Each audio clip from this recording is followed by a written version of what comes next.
handouts, but there's a lot of helpful backup information in there. On page 22 that we'll be looking at.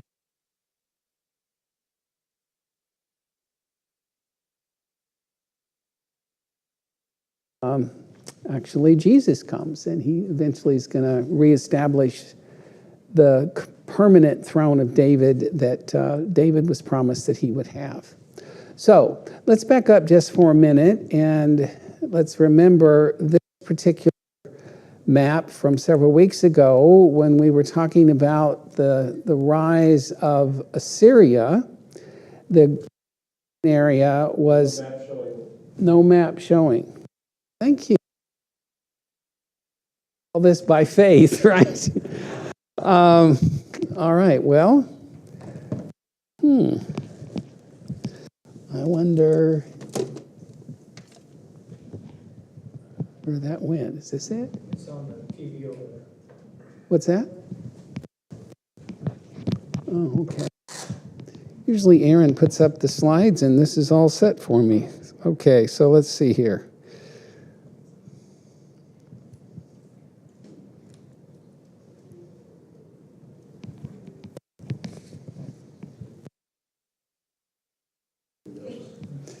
Yeah, I don't know what to do here. Sorry about that. That was the wrong thing. Yeah, that was definitely not the thing to do. Come up here and see what you think, since you're our IT person. I think you just need to turn the TV on and then share your screen. Okay. Running on your laptop? I do, but the problem is I just turned on the TV, which I apparently shouldn't have done. Well, I heard a reliable source that you're supposed to start PowerPoint, but it looks like you've already got it going. Yeah, I shouldn't have done that. Can we get Aaron back here? We're not able to see the slides on the side, and I hit that by mistake, it looks like, so we need to get off of that.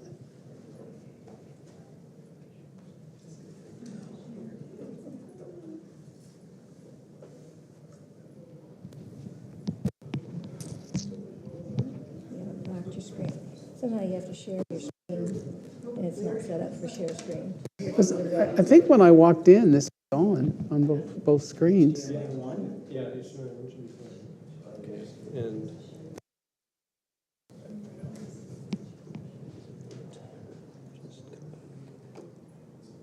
there you go. Praise God. So I'll next time. What needed to happen there, Aaron? What needed to happen? Just exit it and restart the PowerPoint, then it should come up. Okay. Sometimes the connection interrupted. All right. Well, we'll just call that a dramatic pregnant pause. Get into our class tonight. All right. Let me see here. All right. We were looking at Assyria. You'll notice in the 9th century, during the days of Ahab, it didn't really impinge upon what was going on in Israel and Judah at all, but it was gaining power and influence. Shortly after this time, Jonah comes on the scene. Jonah prophesies against Nineveh, but God gives them a chance to repent, which they did. And so he says, okay, I'm going to strengthen Nineveh, use them for my purposes.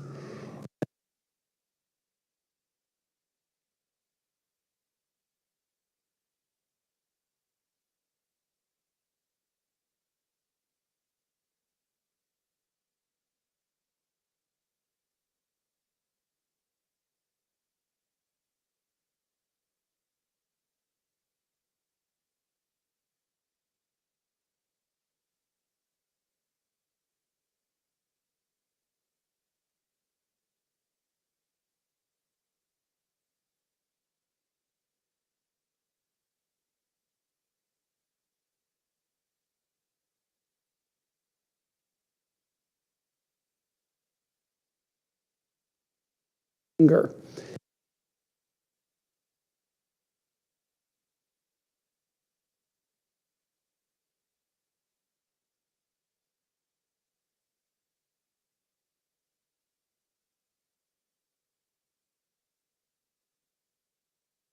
Them, they would dump them in other lands, remember?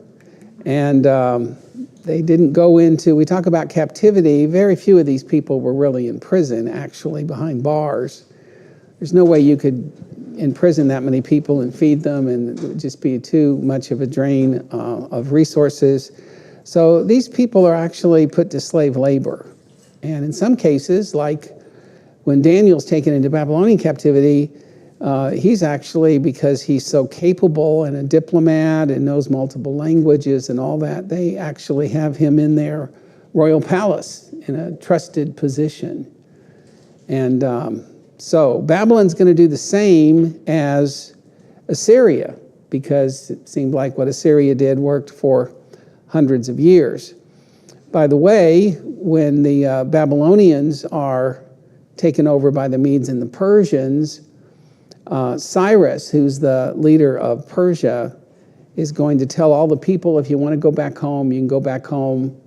I want you to be in my empire, but I want us to work together, and I'm not going to be barbaric like the Assyrians and the Babylonians.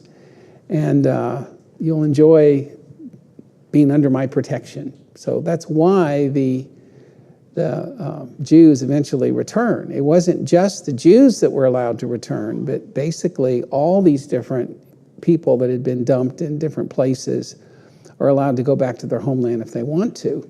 And the longest empire of the Assyrians and the Babylonians, the Persians, were around for hundreds and hundreds of years. And they really tried to be nice to the people they conquered. And that worked a whole lot better than the plan that the Assyrians had, which was to completely strip them of any kind of nationality, any kind of loyalty to their homeland, in hopes that they instead would be faithful servants of Assyria. For the most part, it just made the people hate Assyria even more. And so that's not going to promote much loyalty, and they're going to be real quick to rebel and to go against anything that is Assyrian. So that's why Cyrus later is going to change and allow the Jews to go back home. All right. Yes.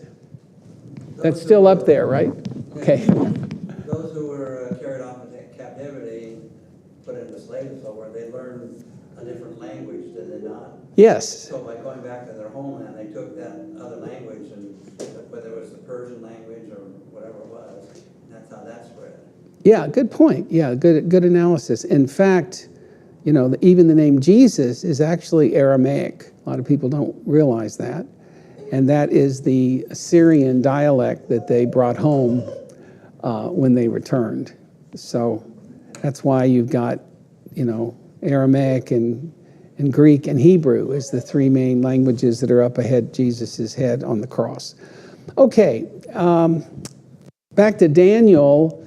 Nebuchadnezzar, who is going to be a key character in our study tonight,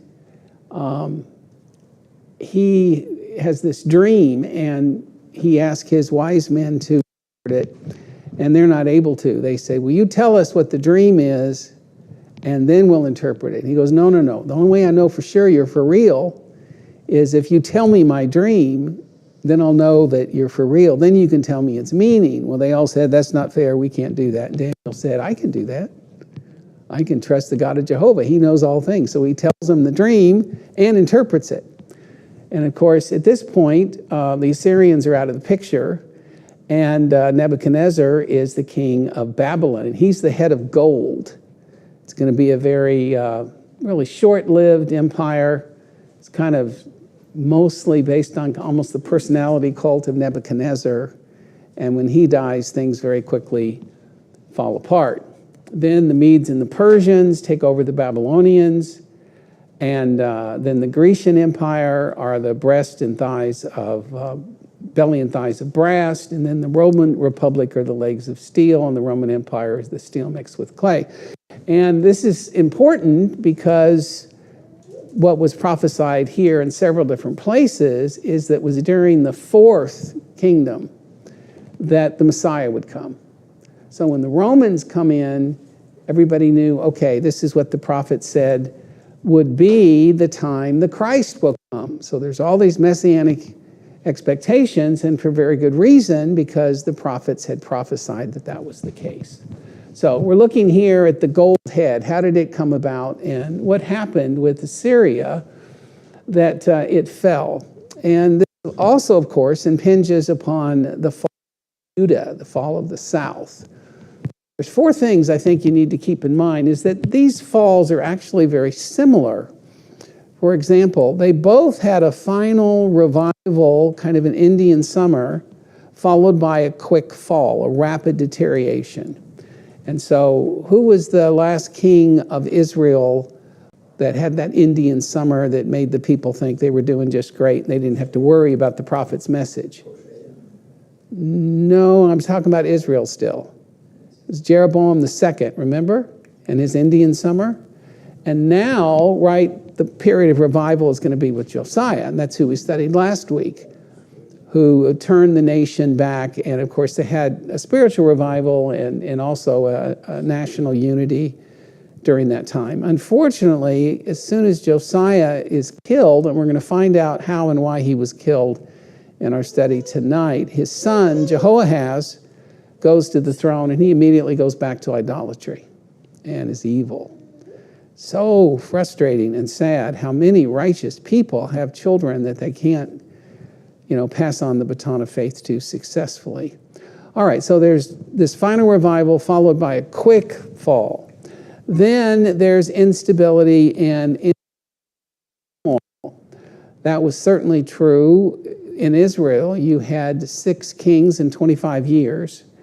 And though you're going to maintain the Davidic line here under what's happening in Judah, there's still going to be, assassinations and really short rules and people being captive and taken away and all this sort of stuff that is going to indicate, obviously, internal stability, instability, and turmoil.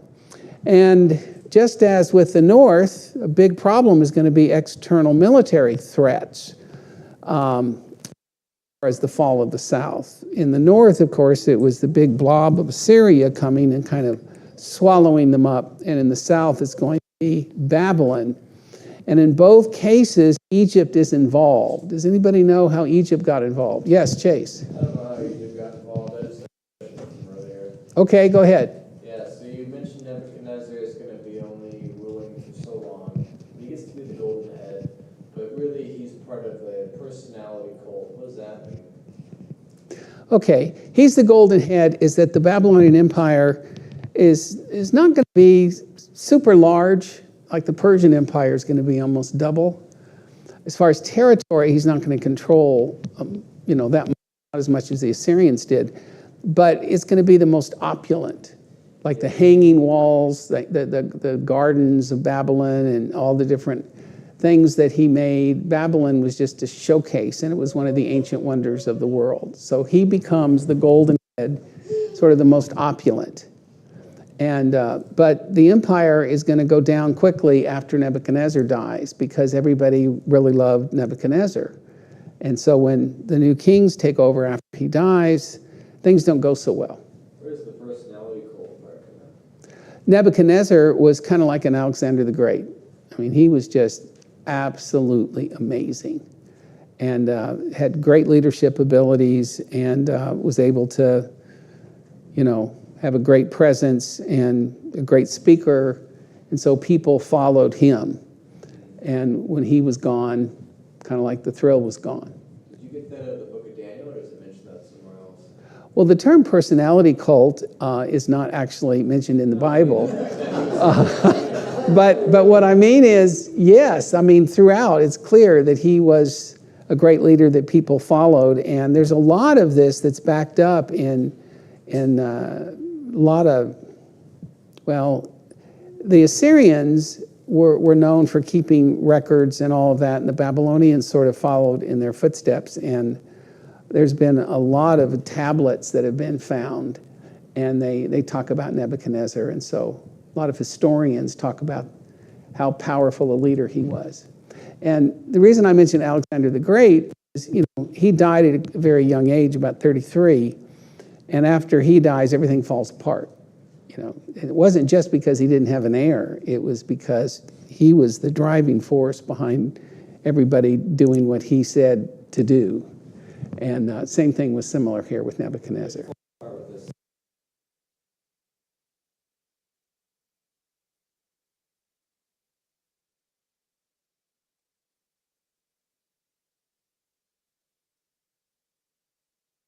If that's who you're referring to, was kind of a co-regent with Nebuchadnezzar, and he's actually going to be there when the whole thing falls apart, when the Medes and the Persians come in.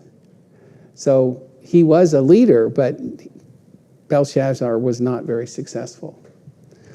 Okay, and both of these occurred in stages, interestingly enough.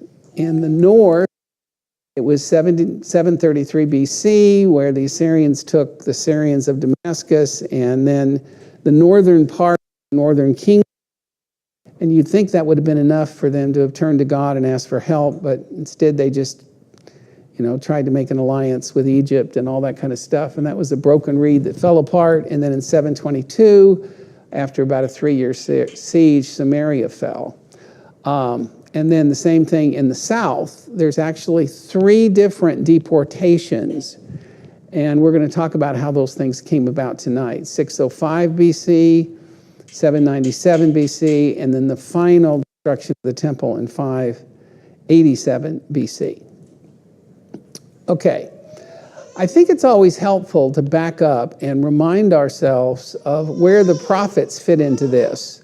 I shared with you last time the prophets that were involved in predicting the fall of Israel. And these prophets are thought of as being the historians of ancient Israel. In other words, all these events are occurring, God is orchestrating them, and the only way you can prove that God is orchestrating them is by giving detailed descriptions in advance of what's going to happen. And so that's what happens here. Now, very interesting. Zephaniah is the main prophet that comes in and tells the south, you better repent or else. And then later on, he basically says, just accept this. This is God's will. You're going to be taken into captivity, so don't resist. And that didn't go over too well by the patriots there in Judah at the time. And Nahum was a prophet that went to tell Assyria, if you get your act together, you did great under Jonah, but Nahum says you're going to be destroyed. You've got a lot of pride, and God's going to bring you down. And they just completely blew Nahum off. So there's 4 different predictions in Nahum that was written about the unique way that Nineveh is going to fall and how the Babylonians are going to be able to take over this fortress that was huge and thought to be impenetrable. But they're going to do something really unique. And we're going to read in Nahum tonight about how that was prophesied in advance. And all this can be backed up through secular history as well. And then Habakkuk is told by God, tell the people that you're going to be taken captive, and that's where Habakkuk just doesn't understand. Why are you allowing this? Why are you using these wicked, he calls them Chaldeans, Babylonians, to come in and take over us? I know we're bad, but we're not as bad as them. I don't understand. And so the book of Habakkuk is about how God is going to use Assyria to use Babylon to punish Judah and Jerusalem. And then later on, when it's appropriate, he's going to punish Assyria in due time. Remember, individuals are judged in eternity. Nations are judged in time. So Jeremiah is going to stay in Judah and never go with the captives. Ezekiel is going to travel with the captives. And Daniel over here, amazingly, is going to live a very long life And he is going to be taken captive in 605 as a young, up-and-coming, very intelligent person in the Judean throne room. And they're going to trust him, and he's going to actually live through the entire life of the Babylonian Empire and be there at the end when Babylon is conquered by Persia. So he's going to go through 3 different empires in his lifetime, which is pretty cool. But I think it's important when we study the Bible to understand, if you just read through the Bible, big sections of it are not in chronological order. And there's reasons for that I won't go into tonight. But understanding that these prophets are prophesying during this time is very, very important. And by the way, Obadiah is thrown in there, and Obadiah is prophesying against Edom. Why would we care about Edom? Why is that in the Bible? Where'd they come from? Esau, right, Jacob and Esau. So these are like the cousins of the people from Judah, and God is going to bring down through this same process the nation of Edom. And they were also puffed up with pride. They were up in their big holy mountain, and they thought no one could do anything to them. But there's some reasons why God specifically says, I'm going to come back and punish you as a nation. So Obadiah is against Edom. Nahum is against Assyria. Zephaniah and Habakkuk are against Judah. And then these other 3 prophets are all about prophesying to the people in exile and to, in some cases, the remnant that's left behind that wasn't taken captive. Any questions about that? Okay, I think sometimes in our Bible study we forget to, plug in where the prophets fit, and wanted to take a moment to do that. Okay, we talked about Josiah last week. At 8 years old, he comes to the throne in 640 BC, and he goes all the way to 609 BC. He only reigns for 31 years, and so right at about the age of 29, he's killed. And such a shame that such a good, righteous man, dies at just 39.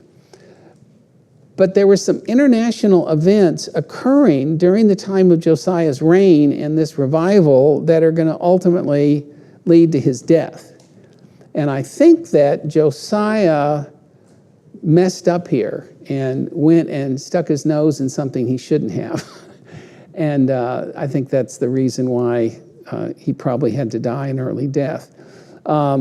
Any rate, during this whole period, from Sennacherib and Hezekiah and the loss of 185,000 soldiers because of the death angel that came there to protect the city of Jerusalem, ever since Sennacherib dies, the other Assyrian kings are weak, and the nation is slowly going downhill.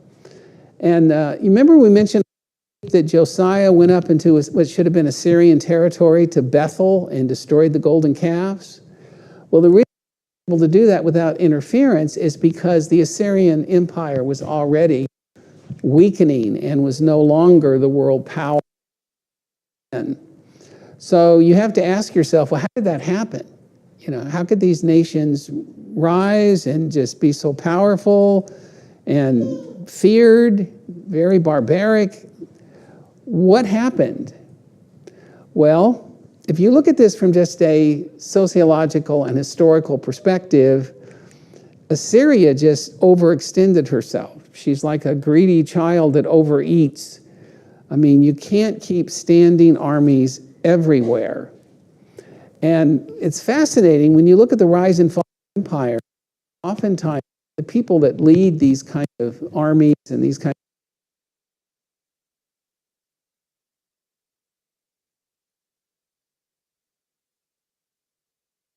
battles, and then they think they're great and nothing that they could do could be wrong. And, it was really a dumb move, for example, for Hitler, little Adolf, tried to invade Russia and then have two fronts. And he was so arrogant that he just sent not even his whole army, because he had to have a lot here defending allies.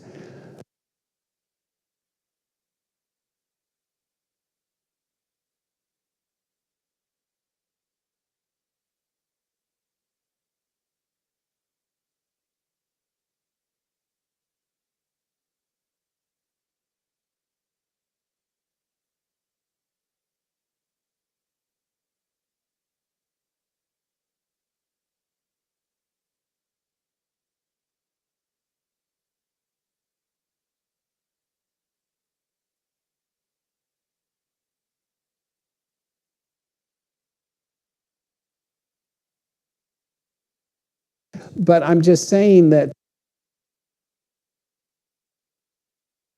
spread yourself.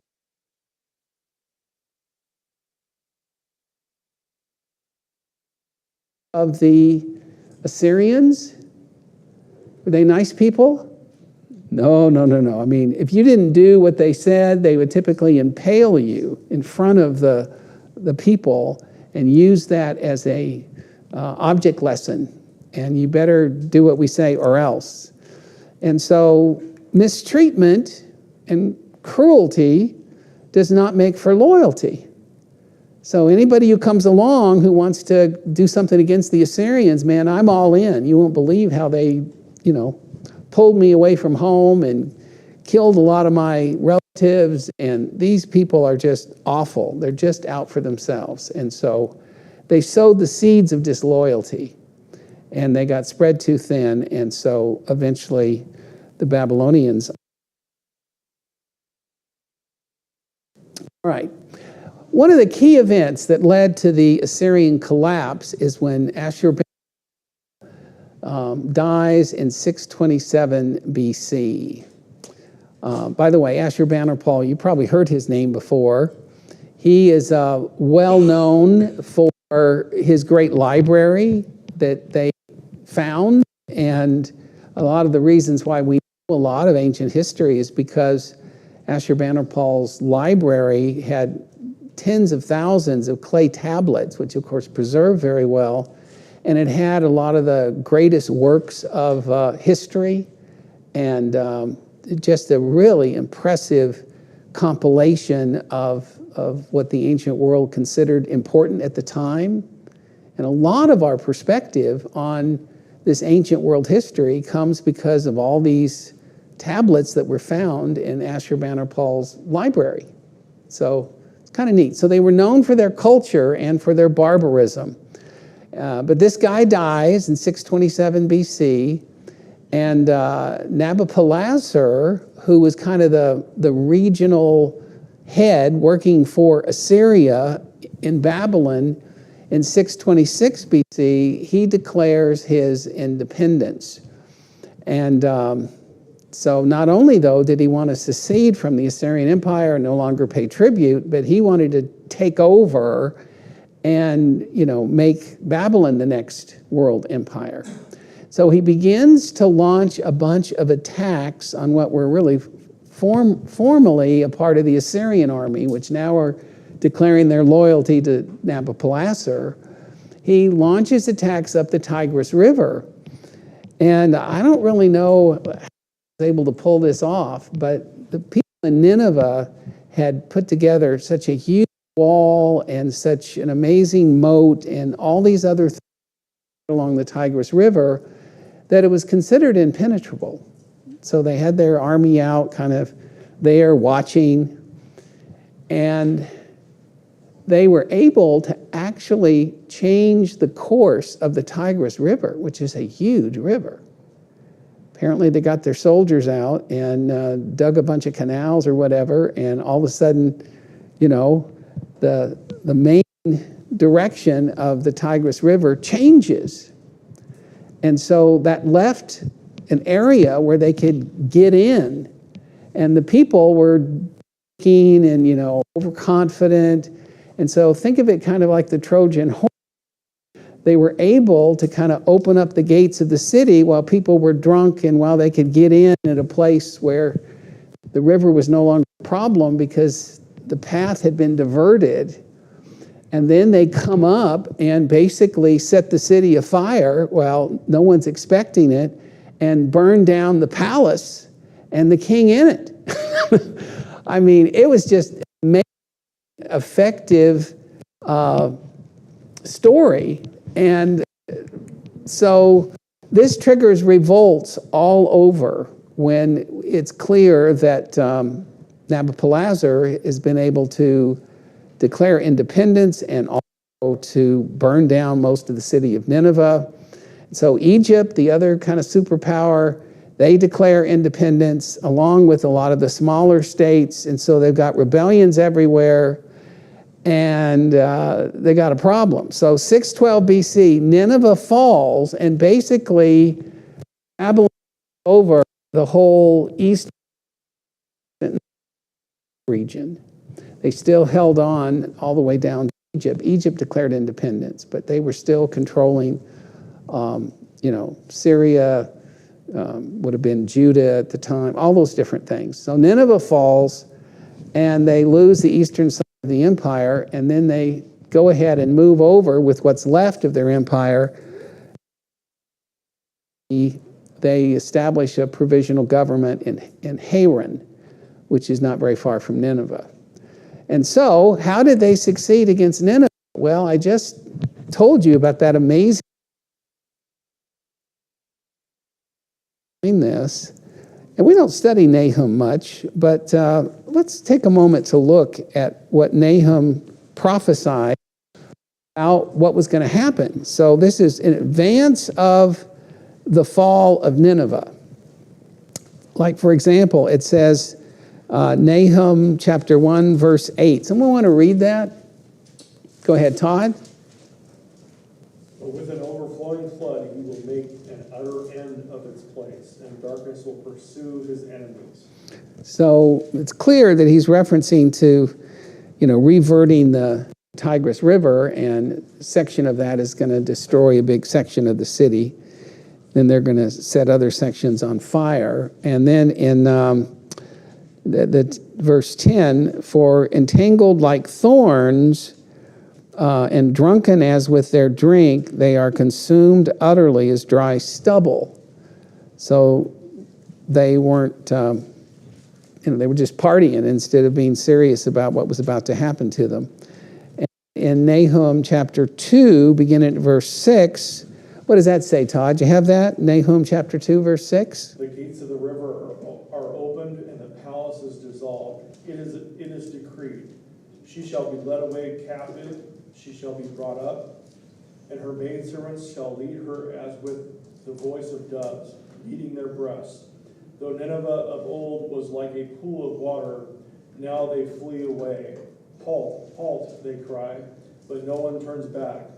Take spoil of silver, take spoil of gold. There is no end of treasure or wealth of every desirable prize. She is empty, desolate, waste.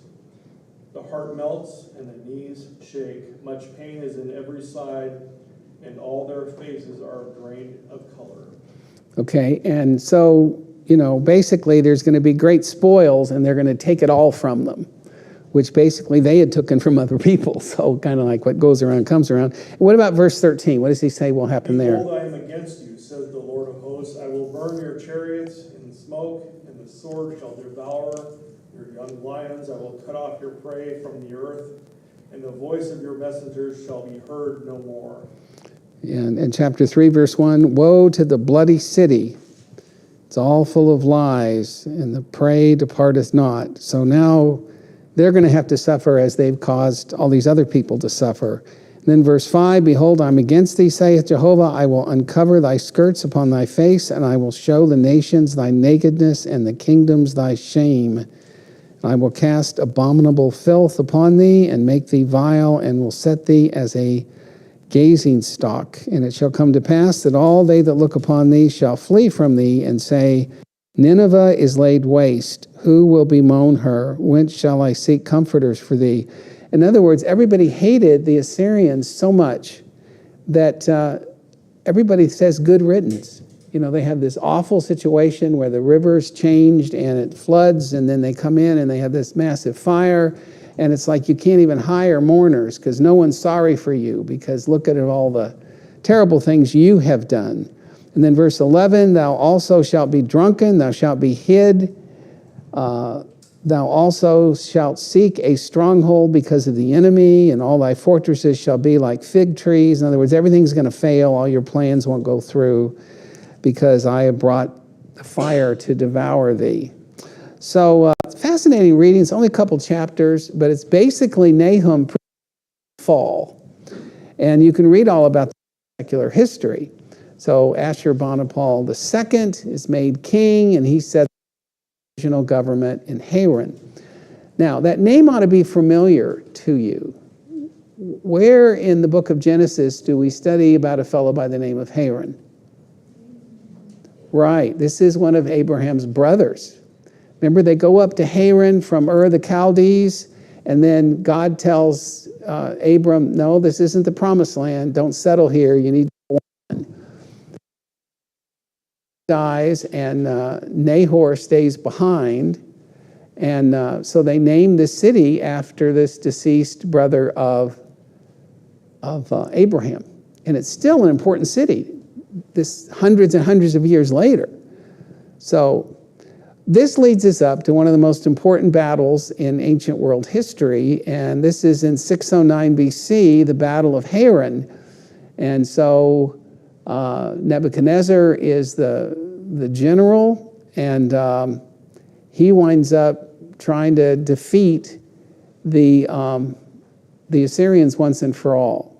So there's this provisional government that is set up, and you'll notice here on the map that this is the track of Abram as they went up there to the northern part, right above the Euphrates River. So that's the new capital for a few years of Assyria after they got out of the remnants of their armies from Nineveh. And now Nineveh is taken over by Nabopolassar and the Babylonians. So this part of the empire, all this here, is now controlled by Babylon. They lost all of that in this battle. And then there's going to be this major battle between Egypt, who's declared independence, and the Assyrians. And so that's going to be, is Assyria going to come back? Or is this going to be the end of Assyria and Babylon's going to be the one in charge? So there's this big battle in 609 BC up at Haran, where all the forces of Assyria and the forces of Babylon meet. And this is the year Josiah dies. And that's not by coincidence, because apparently without some specific direction by a prophet or from God, Josiah decides to try to stop Pharaoh Necho from going up to the Battle of Haran to actually aid, who do you think, as Assyria is making its final last stand, who do you think in this Battle of Haran that Pharaoh Necho is going to be wanting to help? He's actually going to be pro-Assyrian. And the reason is he wanted a buffer. He had a lot of control over Egypt, and he was safe. Assyrians had been primarily his enemy in the past, but at least they held off the Babylonians from coming further. So I think he rightfully understood that if they defeat Assyria, the next major battle is going to be at Memphis. It's going to be in Egypt. So he goes up there with an army to try to help the Assyrians so the Babylonians don't take over everything. And Josiah is going to go up.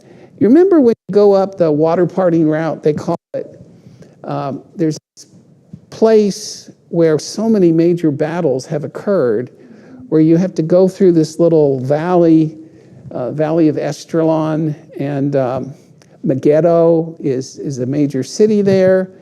So Pharaoh Necho is going to have to travel up the coast and go through Megiddo, where there is a kind of a small where people can oftentimes be set up.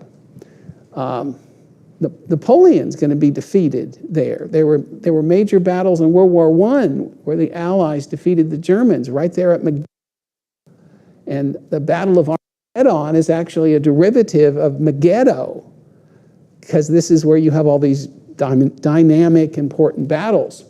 And so Pharaoh Necho is pro-Assyrian, and Josiah decides to try what he can do to stop Pharaoh Necho from helping the Assyrians. And in the process, he's killed. And then he has his son Jehoahaz take his place.